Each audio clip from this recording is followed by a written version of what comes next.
اور آپ اتنی دور سے اسپیشل میری دعوت پر تشریف لائے. تو میں نصیر خان جدون صاحب کا تھوڑا سا تعارف کرانا چاہوں گا کہ نصیر خان جدون ایک عام آدمی ہے، وہ کوئی سرمایہ دار نہیں ہے، جاگیردار نہیں ہے، لیکن اس عوام کے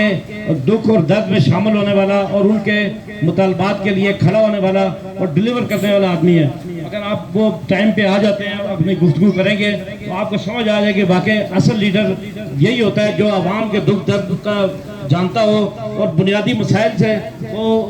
سمجھتا ہو کہ عوام کے کیا مسائل ہیں. کیونکہ جو لوگ ہم میں سے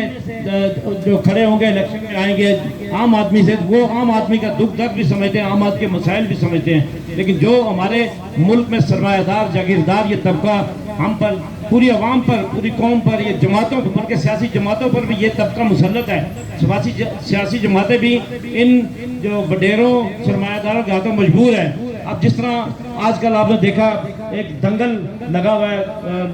ممبران کی خرید و فروخت جاری ہے، تو یہ میں سمجھتا ہوں کہ یہ ہماری قوم کے لیے لمحہ فکریہ ہے کہ یہ لوگ، جن لوگوں کو ہم ووٹ دے کر اسمبلی میں پہنچاتے ہیں، وہ اپنے ذاتی مفاد کے لیے خرید و فروخت کر کے اپنے پیسے لے کے اپنی جیبیں بھر کے اپنے فیصلے قوم پر، لوگوں پر مسلط کر دیتے ہیں. ہمیں یہ سوچنا چاہیے ہم اس شخص کی، اس لیڈر کی، اس بندے کا ساتھ دیں جو ہم میں سے ہے، جو ہمارے مسائل کو سمجھتا ہو، جو آگے جا کر بکنے والا نہ ہو، بلکہ وہ اپنے آپ کے عوام کے مفادات کا سودا کرنے والا ہو، عوام کے مفادات کے لیے جنگ کرنے والا ہو. تو میں نصیر خان جدون کا میں الفیہ آپ لوگوں کے سامنے یہ ان کے آنے سے پہلے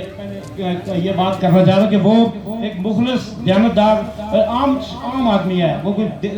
بہت بڑا سرمایہ دار یا کچھ بھی نہیں ہے، لیکن اس کے دل کے اندر درد ہے کہ اس عوام میں کوئی تبدیلی آئے، حقیقی تبدیلی آئے، نئی قیادت آئے جو لوگوں کے مسائل حل کرے.